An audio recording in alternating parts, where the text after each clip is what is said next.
part 2 of upgrading your iPhone project. So what I'm going to do, we've just copied everything into our project, icons, our splash screens. Okay, and just to give you an idea, I'll just open up Xcode, and I've got my organizer here. What I've done is actually I've got my old Brazinga project hooked up, and I've taken some screenshots. So at the moment, my app is not looking so great because I've got all this room here, all these still got the screenshot there. So yeah, when I take a photo, it's got all these black strips here. So what I'm going to do, we're going to fix that. So that's just to give you an idea of what it looks like. Okay, now let me just minimize this. Okay, so let's get into it. Let's open up our Xcode project.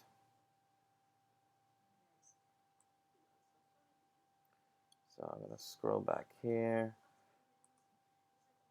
And there's a few little things I need to do for my app to work. Alright, so the first thing we need to do that's pretty important is to reference our Cordova 2.2.js. Okay, so I'll just over here, open it all up. Sorry about the slowness, guys. Mac runs slow while I'm doing a screencast. Okay, so I've done all that. I'll navigate into the www folder, and I will go to my index, and I think I've already referenced it, so I'll just show you here for good practice.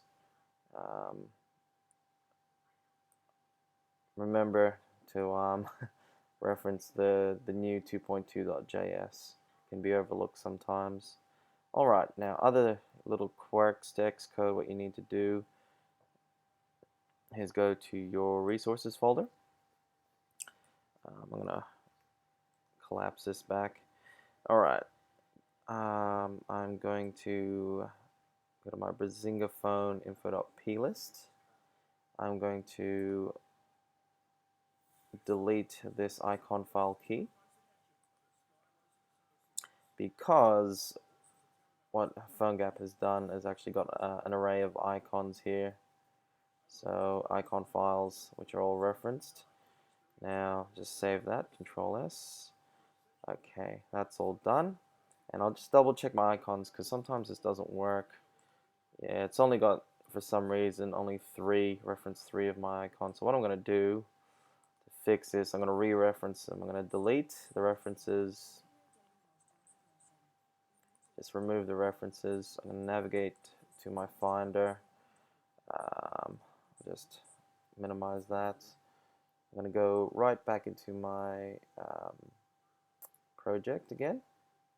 Go to my resources, navigate through the Finder, go to the icons. I'm going to select all of them there. I'm going to drag it to the icons folder here.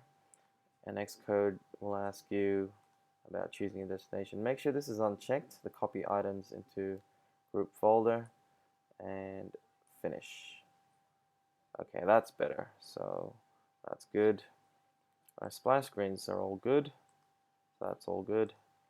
Now, you go for my app to work. I actually just need to go to my external hosts, Cordova.plist, and I'm just going to do what's called whitelist my external hosts in my project. So I'm just going to put a little asterisk there. Okay, so what I'm going to do now, I should be pretty much ready to go, other than, actually there is one more thing. I'm going to navigate to my Brazinga phone project and go to configurations and add some other configurations here. So distribution. I'm not sure if this is just habit for me, and I'm going to copy that one and put ad hoc. Just helps when I archive everything. So that's pretty good.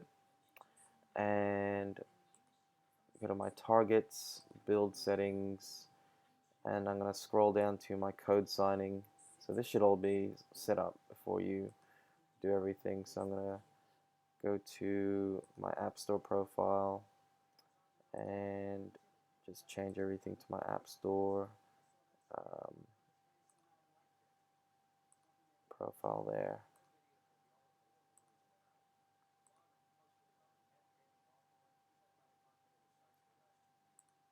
There you have it. Okay. Oh, I forgot to save my Cordova.plist, so I'll go back there, Control S, and save it.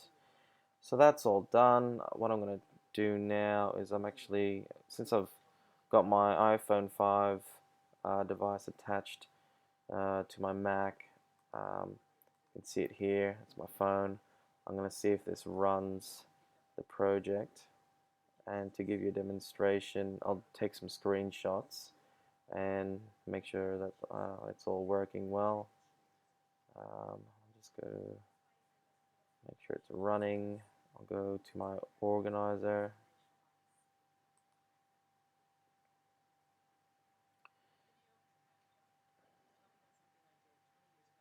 Okay, so I've got it running. It looks good, so I'll just do some screenshots for you. So I navigated to my phone, screenshots. This is a really great way to actually, once you've um, uploaded a binary and everything, you need to actually in iTunes Connect. When you go to your iTunes Connect site, you need to update. Oops, yeah. Delete that one. Delete that one. You need to update your screenshots in the iTunes Connect. So this is a good way of doing it. It'll be the perfect size. So what you do is, I'm actually navigating on my iPhone. I'm going to go to the map. Now I'm just going to zoom out so you guys don't know where I live. There you go. And I'm just going to drag my marker. Yeah, next to the city there. Just give me a second while I do this. No offense, guys, but yeah, call me a bit paranoid, but you know, man's got to do what a man's got to do. So I've got my screenshot there. So as you can see, it's all been filled out. A lot better than this. So a lot better than that. So the map's all, it's all filled out, which is great. So that's pretty much it, guys. Now I'm just gonna close that.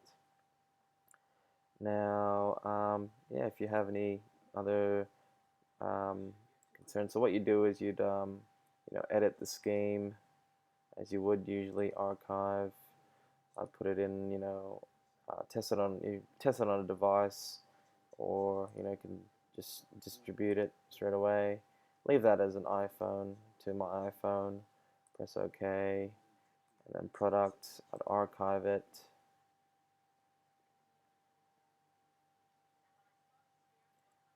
To the App Store. So, but I've already done all this. So then you'd validate it and then distribute it. So if you have problems, just comment inside or go to my yeah, just comment in the YouTube video there. But I hope you guys hope this helps. It was a bit of a pain in the bum upgrading, but I hope this helps other people out there for their apps who develop PhoneGap, um, you know, iOS projects. So just to quickly show you, I've got my iTunes connected account, and what I didn't show you is actually the usual stuff where you do all your versioning and everything like that. Change your product name so that it looks exactly as the product like there. So that's all ready to go. I'm just waiting approval from Apple.